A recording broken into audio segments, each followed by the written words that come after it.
How to create a Steam account on PC. Hello everyone, welcome to our channel. Let's see how we can do it.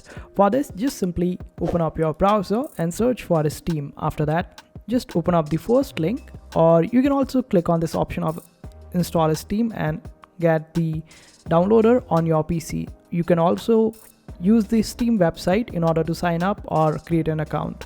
So when you open up the official website, you would be able to find this particular option of install Steam, and this way you would be able to get the downloader. Now, in case if you want to use it up on your browser, simply click on this option of login in order to log into your account and use it up.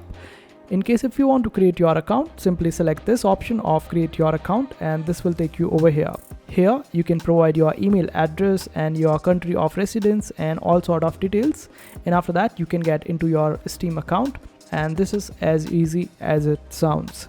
So I hope this video was helpful. Make sure to hit that like button and also subscribe to our channel for more helpful videos.